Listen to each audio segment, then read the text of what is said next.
Now this will tell us. And that's pretty conclusive. Still going. Close. I think he got it down. How strong is he? Got a team, and welcome back to the Pick Go Rugby Podcast, brought to you by the TAB. My name is Karl Tily, joined for our final episode of the series by my good mate in studio here, by Paul Maoate. Paul, how was your week post World Cup final? Well, it's always disappointing when your team, your country, gets to the big dance and can't quite pull it off. I know we're going to have a bit of a review of the match a wee bit later on, but look, I thought they played well throughout the tournament. I thought they played even better than well in the actual final. Things didn't go their way, but that's how things are in a World Cup and a winner takes all match. Sometimes you need a few things to go your way. For the All Blacks, a few things didn't go their way, and for the Springboks, a few things did go their way. I'll take nothing away from the Springboks. Well done to them for winning. I think just before the tournament started, they were around a $4.50 mark to win. You know exactly what they were before the tournament started. Sorry, I thought that the two best teams in the tournament got through. It probably would have been nicer to see a couple of bigger semi-finals. I know the Poms pushed the South Africans all the way in their semi-final, but it was a very, very much a lopsided tournament with 5 of the big teams on one side, which meant we got some very, very good quarterfinals. But in the end, I think South Africa, they deserve to win. Look, if the All Blacks had won, I'd probably be saying the same thing. I think the All Blacks deserve to win. But I really enjoyed the tournament. And look, it's not all doom and gloom. The All Blacks, I know we'll review it soon. I don't know if we need to anymore. You get to our guest, and then we'll roll on. He's been waiting in the waiting room for 23 minutes. Oh no! Party started. We welcome in today for the first time on the Pick Go Podcast, World Cup edition, the great man Ben Searle from Searley Talks Sport. Searley, I know you would have been hurting after that one, mate. Yeah, it was a tough pill to swallow, wasn't it? I think I can hear the heartbreak still in Paulie's voice as he tries to justify that South Africa were the deserved winners. But deep down, we know it was just a green tick on his bet slip, and that's why he's happy about it. But yeah, that was heartbreaking scenes, wasn't it? Almost didn't feel like at the end of full time that we'd witness the final. I think we all hoped we would. I think it's fair to say the players weren't the main talking point from the 80 minutes, which is always a tough pill to swallow as fans. But like Paulie said, hats off to South Africa. They won 3 finals games by a point.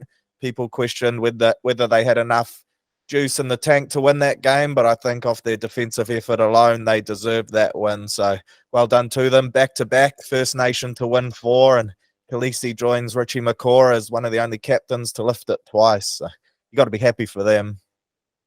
Well, I don't know if you do. We'll get to the game in a minute. As we always do, Searley, new to the pod, obviously, we're going to start the episode with a predicament of the week. I didn't really put too much effort into this one, but here we go.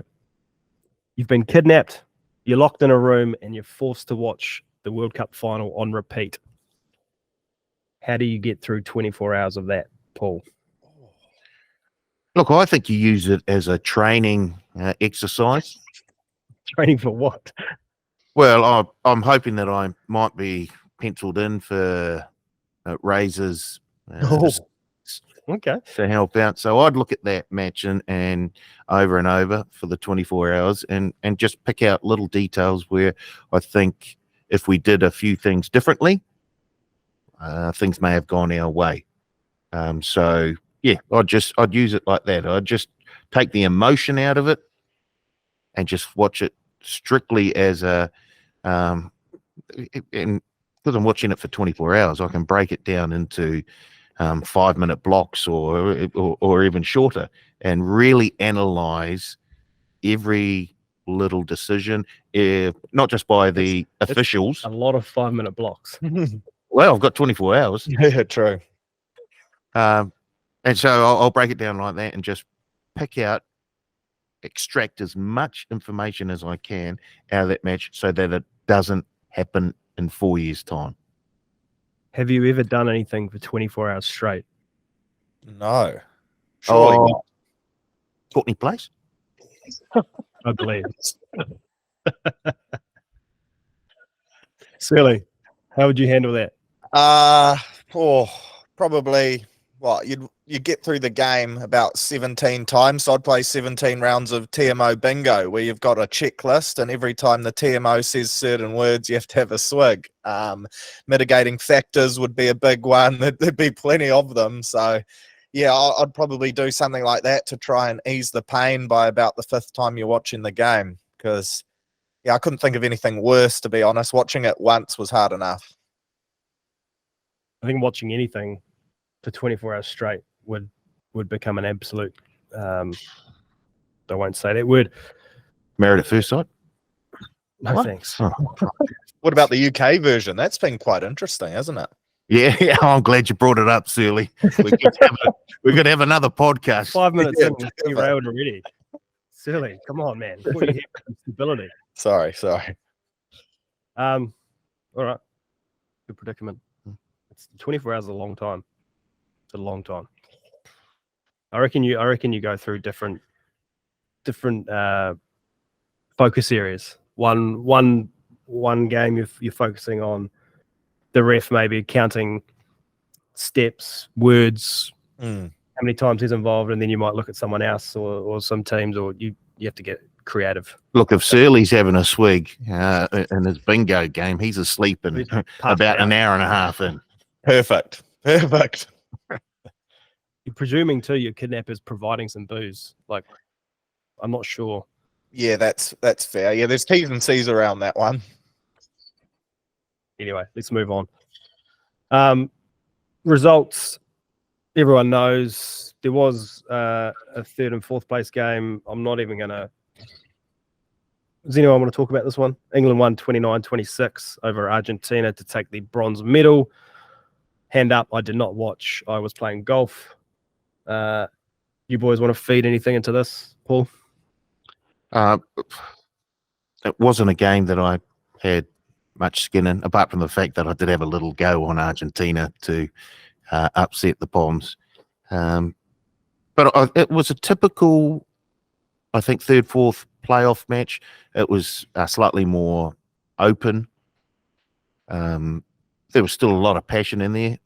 Of course, Checker would have loved to have picked up the win there. And I think he said to a reporter after his loss in the semi-finals, they said, well, your tournament's over. He said, hold on, we got one more game to go, and we'll be ready for it. And yeah, they were just, even though they finished in 4th place, I just thought their style of rugby was slightly disappointing throughout the tournament. They really, I think, got a wee bit of stage fright, or just got slightly over emotional in that very first game against England, where I thought they could push them. They were never in that one. Certainly with the Poms down to 14 men for almost the entire game.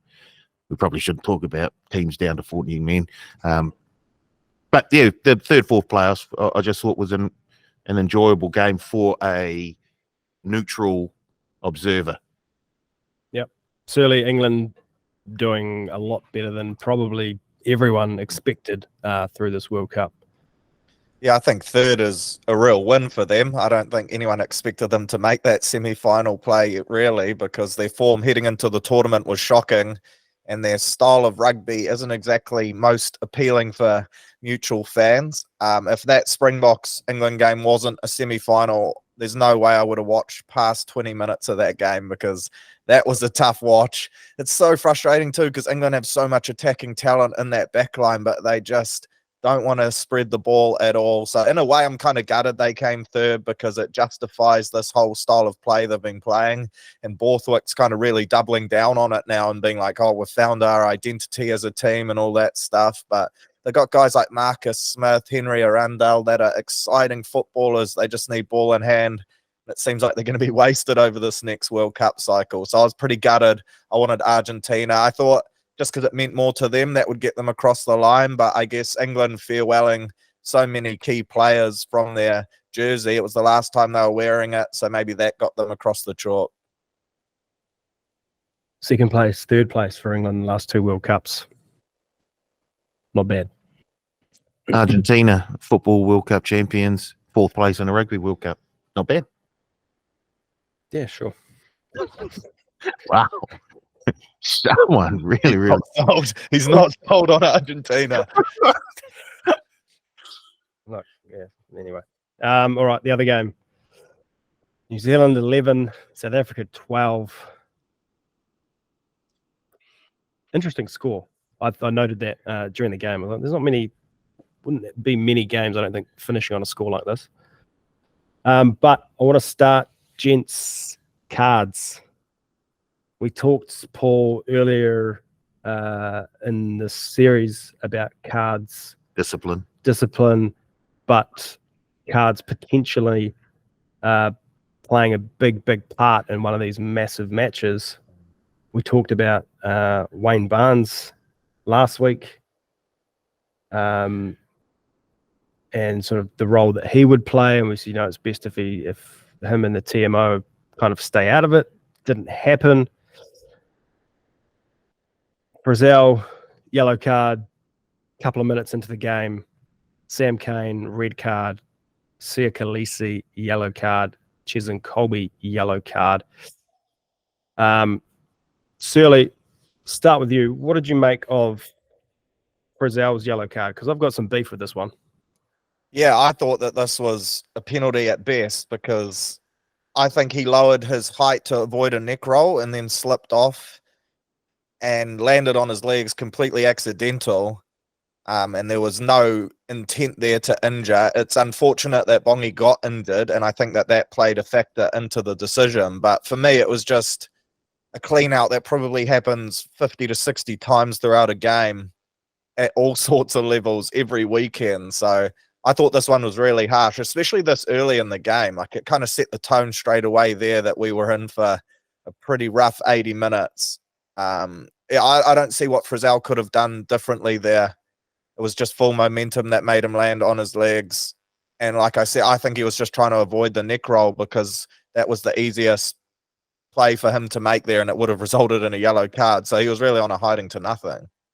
Yeah, agree. I think if it's intentional, if he's going for the knee, red card, get him gone. Like, you don't want to see that. But it was, there's nothing he could do there. And I said to you earlier in the week, Paul, if let's say someone's playing their last game for their country in a World Cup final, stick your leg out the side of a ruck just for, see if you can cop a stray body.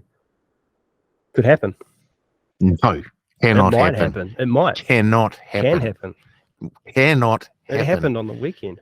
He did not stick it out deliberately. No player's going to stick his leg out deliberately. Go, give me an MCR. I was just about to say ACR. last game of your career, maybe. Maybe. MCR, yeah. No, but how do you feel about the yellow card? I agree with Searley. It all had to do with Mbonambi and the severity of the injury. It should have been a penalty. Yeah. Because Searley's right. Frizzell was trying to do everything right. He was trying to avoid getting penalised. Yeah. And because of that, he slipped around Mbonambi and just landed on his leg. It was a penalty at worst. Cool. Next one, red card, Sam Cane. I can cop that. That's been a red card all season. The rules, just unfortunate. Khaleesi's yellow, not a red. Personally, I think should probably just be a yellow. Fine with that. But when you look at the rules of the game, head-on-head contact or direct contact with the head, a little bit of consistency should apply, Searley. Yeah, I think the thing for me, I agree, Sam Cane's, if you look at the rules, was a red all day long, but I would like to see both of them a yellow. I think red cards should be for intent foul play, like a dump truck tackle on the neck, a big punch up, something like that, where the player's clearly going out with intent to cause some damage. I think Sam Kane mentioned he thought he was going to be the second player into the tackle, late change of direction. He ends up making the contact and he's too late to dip. I think it was Karl, was it, who got straight back up, played on. Wayne Barnes didn't even notice it. He didn't have to go for an HIA or anything like that. Then you look at Artie.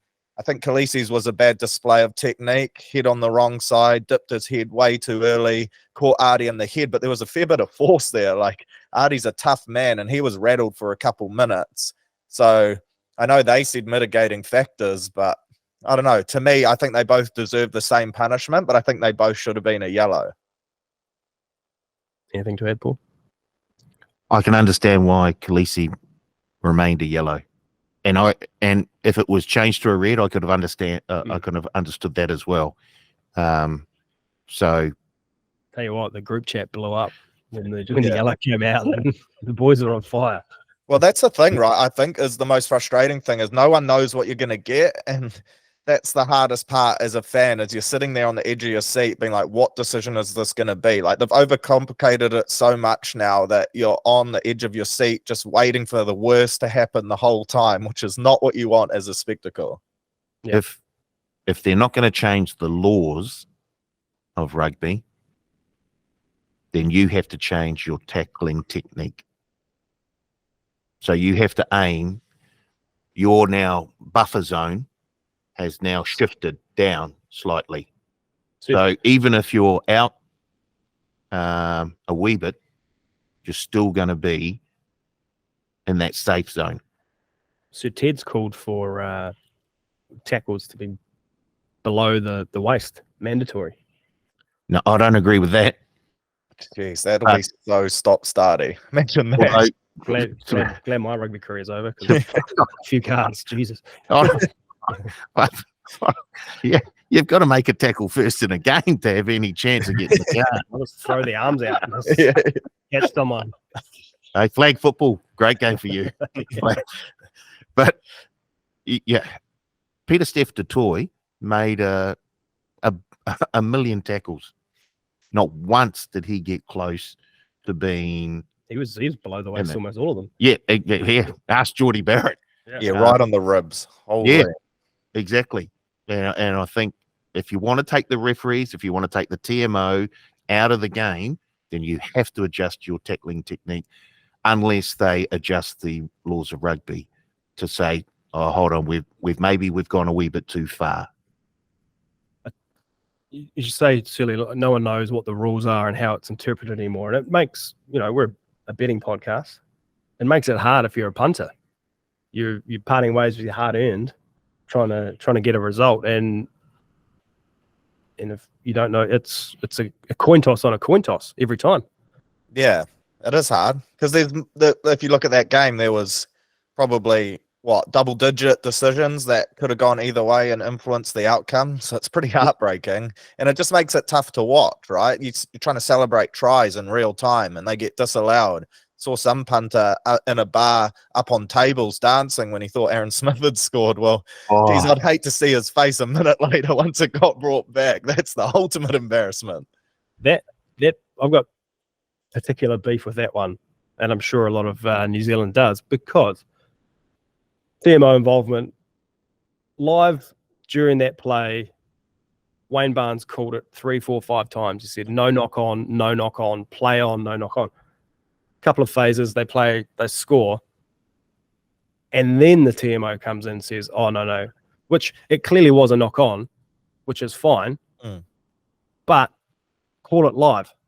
Yeah, my biggest beef is how the TMO can overrule a try that's led from a goosey, a show and go, and then an offload and contact from a first 5. Like, clearly that's someone that doesn't have a reading on the game. If you're going to disallow that, all that razzle, that's the trifecta right there. That's an automatic try no matter what's happened before. Yeah, that one and the other one, the Artie penalty, where he admitted he was wrong. He was wrong. How do they not go back and have a look at that one? Yeah. Where's the TMO? 3 points to South Africa when it should have been an attacking line out to New Zealand down the other end.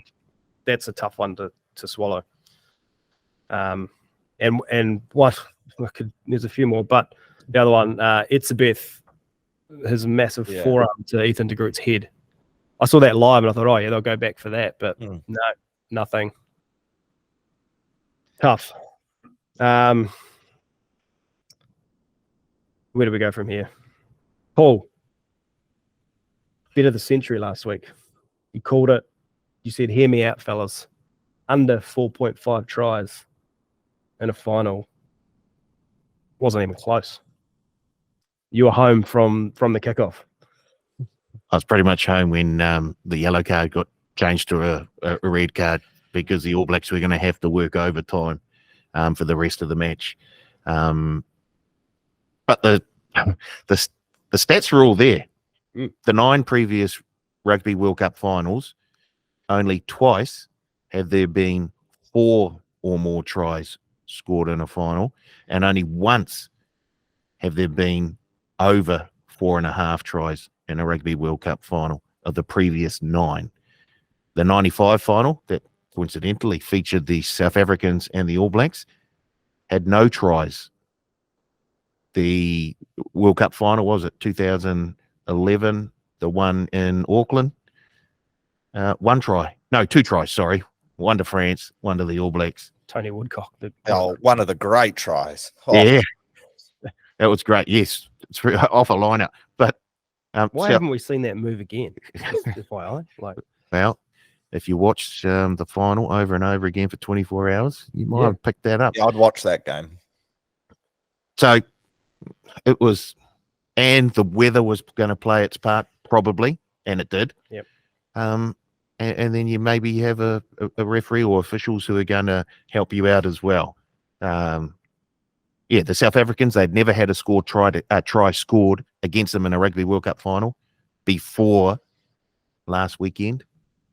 So that's the style of rugby they play when it comes to finals. They just knuckle down, get into the opposition 50 and kick points. And funnily enough, Andre Pollard, who of course wasn't originally part of the South African squad when this tournament kicked off, and if he wasn't there, I dare say the All Blacks win because everyone else that they had kicking before outside of Pollard wasn't top class. That game against the Irish, the pool game, they kick a few more goals, they win. Yeah. So they made a conscious decision that they get to the final, they know what they're going to do. They started Pollard, he kicked the goals, they tackled like demons. It's a very simple game plan, but it was effective, albeit helped by the officiating. He mentions goal kicking there, Searley. Ours, not great. Richie Mo'unga for the final and the semi-final, not his. Oh, sorry, Siri. 10:44 a.m., folks. Time for his nana now. Yeah, what's the go there? Okay. Yeah. No, I forgot what I was saying. Richie Mo'unga missed a few, not his usual self off the tee. In a game of kind of inches like this, you'd hope that your number one goal kicker could kick a goal. And then the other one, Geordie Barrett, he probably makes that kick 9 times out of 10. Had his beaver moment, not to be, but missed opportunities, missed points for the ABs, Searley. How do you see that? Yeah, it was a tough one, wasn't it? Like you said, when Geordie put that ball on the tee, I thought happy days because it's well within his range. It was interesting, like his follow through, he was full airborne, which I wonder made him pull it a bit to the left. I think maybe the wet conditions, he wondered a bit wet underfoot, had to give it everything, but normally he slots those. Pollard, 13 from 13 throughout this World Cup, kicked 100%, the greatest ever goal-kicking replacement hooker to come in as a World Cup injury. So well done to him. He had a couple shaky ones too, though. I think his first shot hit the upright and the second one just squeezed through. So he was hardly textbook either. I wonder if it was slipperier than it looked through the TV, and that certainly played a part. But I would have backed both Richie and Geordie to bang those. I wouldn't have been surprised as well if Geordie had the tee first up, because Richie really struggled the week before, but he's a classy goal kicker. A lot of people are saying Damien should have had that last nudge as well, but every day of the week you back Geordie because he's done it time and time again. So it's just another of those what could have been moments, and we did so well to have them down to 14 men for 60 minutes. Yeah, we had, I think New Zealand definitely had their opportunities, and I think should have won that game. Take the ref, take the TMO out of it, all those decisions. We played the better rugby for the second half, certainly. We played more rugby, probably because we had to. We played positive rugby, and we talked about it off air, a couple of pushed passes that probably didn't need to be pushed at different times. They stick. Artie's near try in the first, like Paul said at the start, you can't take anything away from South Africa. They deserved it. They got the win, but I do think that New Zealand maybe lost that game rather than South Africa winning it. My opinion. That's a good opinion. Well, there's parts, right? I think South Africa had a great game plan. Their aerial kicking game, like Faf de Klerk was outstanding with his box kicks, and their defense was great, but they were happy for us to kind of play with the ball and them just live off those little moments. And to be fair to them, they converted every little moment. So, yeah, it's a tough one to swallow. I don't want to sound too bitter, but I do think the All Blacks were the better football side. I'm happy to be that guy, Searley. Good on you, mate. They live off scraps. We saw it in the we saw it in the quarterfinal. We saw it in the semi-final. Yeah. We saw it in the final. They've got their game plan. They've got it sort of down to a fine. See, they're just. This is how they play, and this is why they've won 4 World Cups. It is very impressive to have a cumulative winning margin of 3 points in the 3 biggest matches of the tournament. I'll give them that. All right. Anything else you guys want to say on that game? No, well, I had Artie first try scorer, so I'm filthy. Tough. All right. Before we're going to look back at all of our betting from the podcast, before we get there, though, a quick game of start one, bench one, cut one to wrap up the series. Searley, I know you love this game. Paul, still not sure if you like it or not, but I do too. So this week, red cards. 3 All Blacks players to have been issued a red card in their time in the black jersey. 3 different positions. Normally, Searley, we focus on one position, but 3 different players here. So it makes it a little bit harder. Your players are Sam Cane, Scott Barrett, Sonny Bill Williams. Searley, start one, bench one, cut one, please. Jeez, this is tough because I'm a massive Sonny Bill fan from his playing days. Not so much as media days, but hey, he can be tough at times. But I will start Scott Barrett. I will bench Sam Cane because I don't have the heart to kick a man while he's down, and I'll cut Sonny Bill. Wow. Any reasoning behind the starting of Scott Barrett? I think he is an unreal footballer. I think he has that versatility to play a few positions. He's a real aggressor, and he's a Barrett, and I just love that family so much for what they've given New Zealand rugby. So, again, couldn't bring myself to not start the bloke. Okay. So what do we got? Sam Cane. Yeah. Scott Barrett. Sonny Bill Williams. Start, bench, cut. That's been the game for 10 weeks. Week 9, Paulie, you're going to nail this, mate. Like I say, not a game I'm into. Scott Barrett, Sam Cane, Sonny Bill. Oh, gee. I'll go. You can have a think. All right. I'm going to start Sam Cane. I'm going to bench Sonny Bill.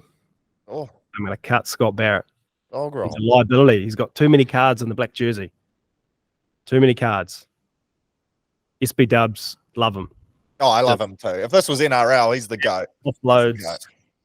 Bring him on, 20 minutes to go, create chaos in the midfield.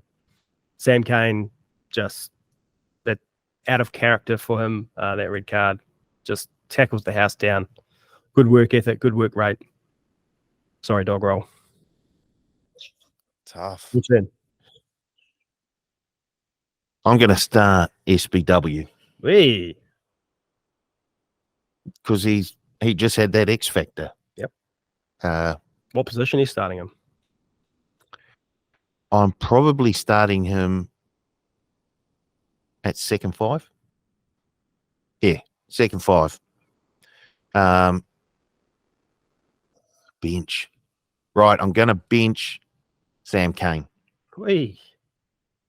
I thought he had a massive tournament at the Rugby World Cup. He was huge.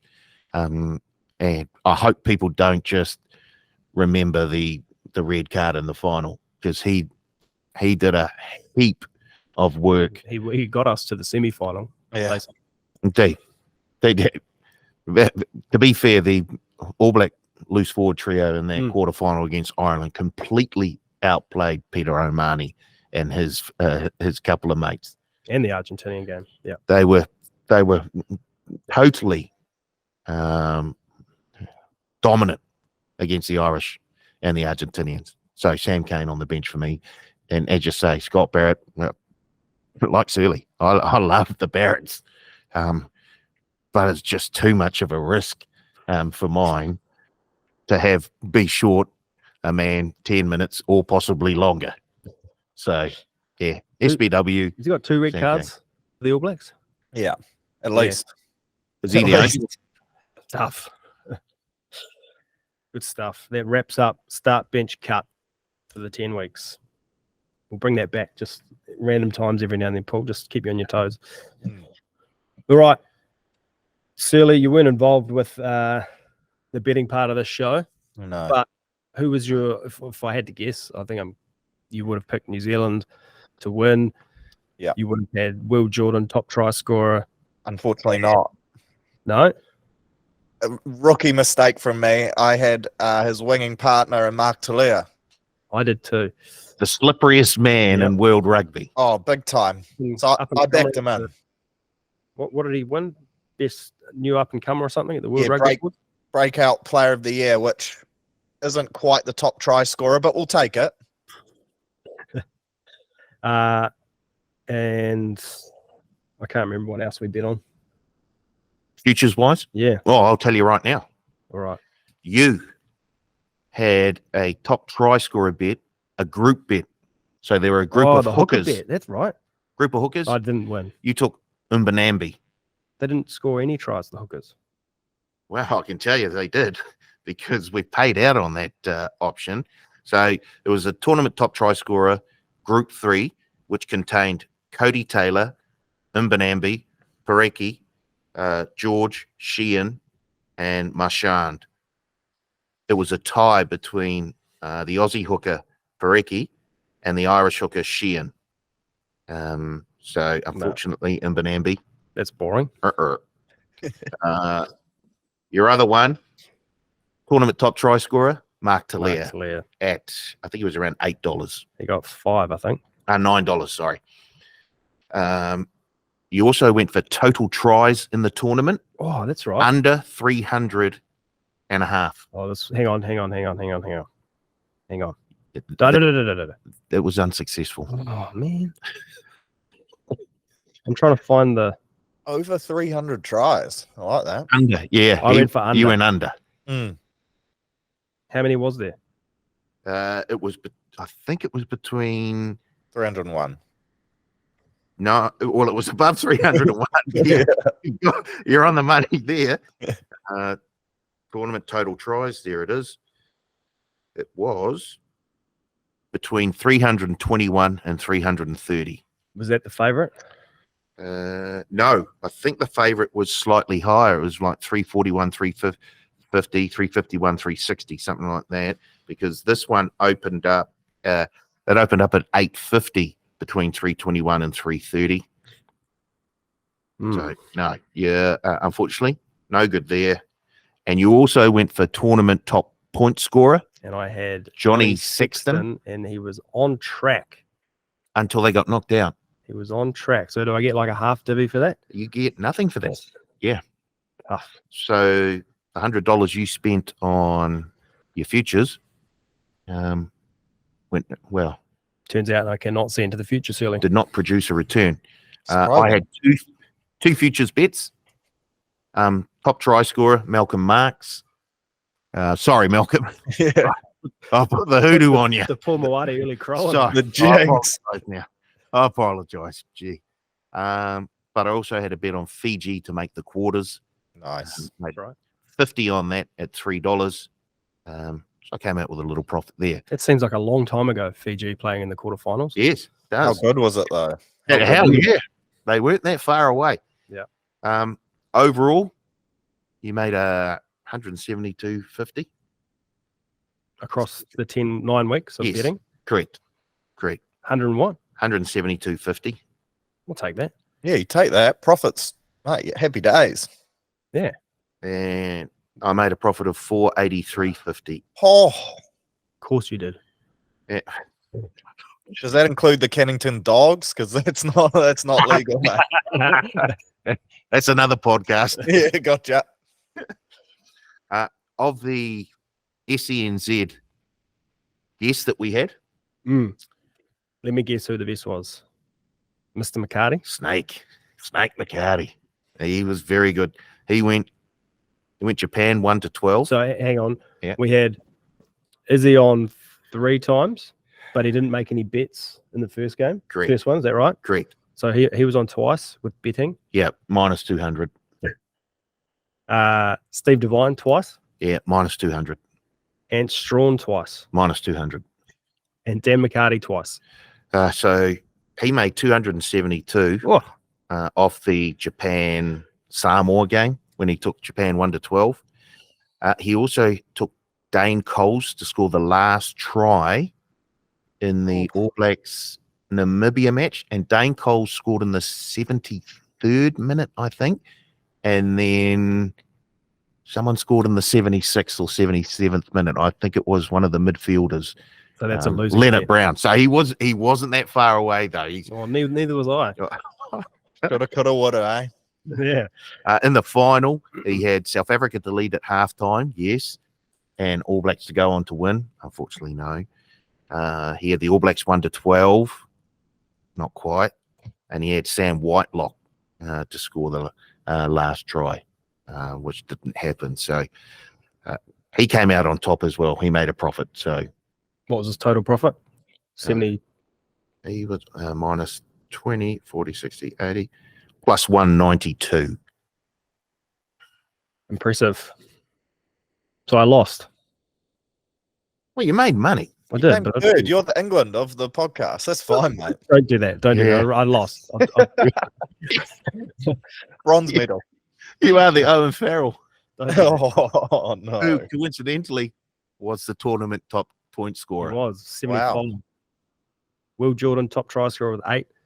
Artie Severe, total runs. Can't bet on that, but he had 82. Looking at other stats, where is total?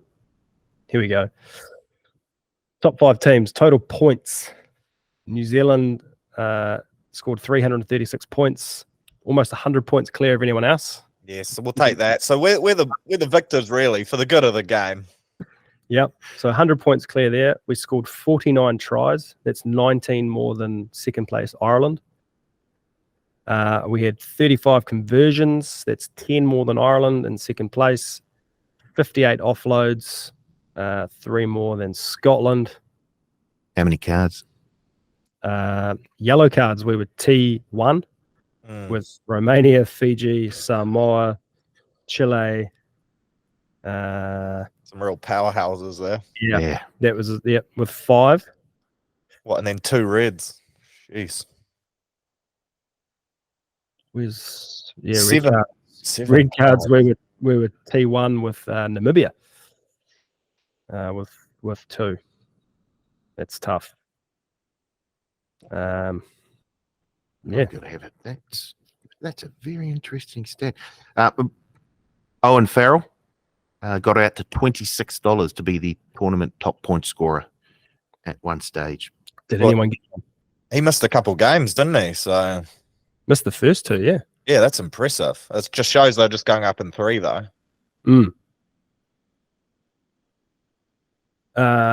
Anything else? Betting wise, Paul. No, that's about it. Apart from the fact the South Africans saved our bacon. What were our big wins? Do you have those there? Oh, you mean our individual? Yeah. Oh, right. Yeah. One moment, please. We did have that one. We had a 1 week between us, Searley, where we collected about $1,000. Oi. You had $20 on an $8. Power play. Yes. Which returned 160. You also had 50 on South Africa and Ireland, either team to win by under 7.5. Nice. That was paying $2. You had what was this? New Zealand 1-12. I think that was against the French. New Zealand 1-12, 70 on at 290, and you had a $30. That's not a winning bet. Irish. It must have been. Ireland. Oh, Sorry, Ireland. Ireland. And you had a 3-league multi, which was paying $10.35. He had 30 on it. It was Fiji plus 8.5, South Africa to win, and Argentina to win. That was the quarterfinals. Final stages. Yes. Yeah. Nice. You went through a hot streak then. I did. I put my whole 100 on Argentina and South Africa to win their quarterfinals. That was at $5.20. So I got $5.20 back there. That was my biggest collect.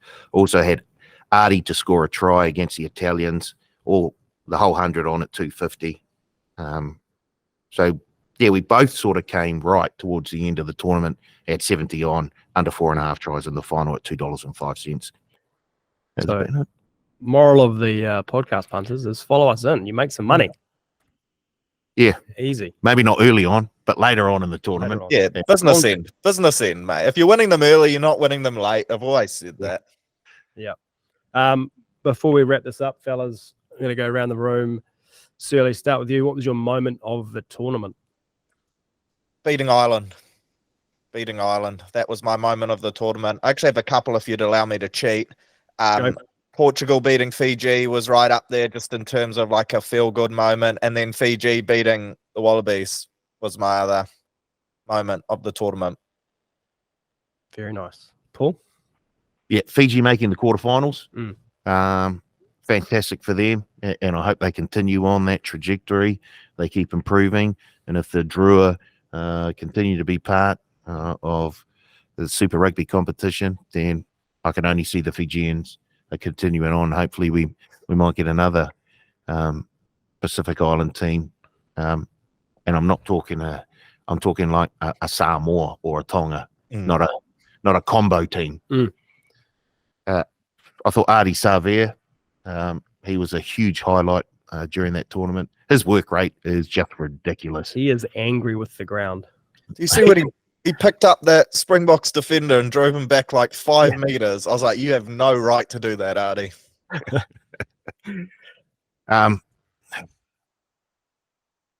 Yeah, red cards.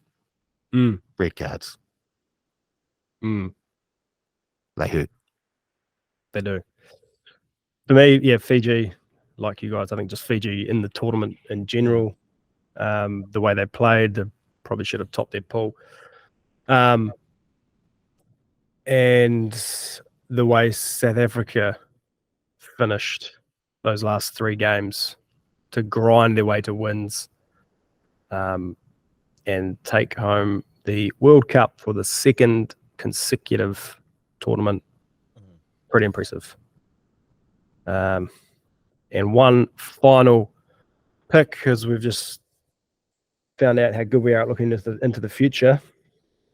Searley, your 2027 Rugby World Cup winner. The All Blacks. I've got to say, it's good of World Rugby to change the qualifying criteria and add 4 more teams just to ensure that the Wallabies will be able to qualify for their home tournament, because they'll be slipped to around 24th in the rankings by then. But yeah, I've got the All Blacks to win it and win it well. Okay. Paul? I was just checking to see if we had any odds open. You're not yet. I've had a look. No, we don't. All Blacks for mine. And I'll round out the trifecta with the All Blacks too. That'll do us, I think. Searley, thanks for joining us. No worries, lads. I'm sorry we kept you waiting. No, it's been a good shift from you blokes. Thank you. Yeah, it's a wee bit past Karl's nana nap time, but we'll sort that out. Yeah, 10:44, eh? Time to pencil in your diaries each day, ladies and gentlemen. If you want to tip winners, you need a nap each day. It's tough work doing this stuff, you know. Paul, thank you. It's been fun the last 10 weeks. Yeah. It's been good. I've enjoyed the tournament. I have. Yeah. Even though the result didn't go the way that I would have liked emotionally. Yeah. It was, I did. I really enjoyed the tournament. And hopefully if they get a more balanced draw for 2027. And not set it 4 years out from the next World Cup. 18 months this time, so we're in luck. Yeah. Great. Yeah. Hopefully we're still here. Hopefully we'll be talking about it in 4 years' time. Yeah. No, it's been good fun. Thank you for listening or watching, punters. We really appreciate it. And look, who knows? Maybe the Pick and Go podcast will be back in 2024 come Super Rugby season. Or back in 2027, live from Australia. At the halfway mark of the grand final, ready to go pre-game. We'll see what we can do. Now, I appreciate your time, guys, and we'll see you when we see you. And that'll do us for the Pick and Go Rugby Podcast.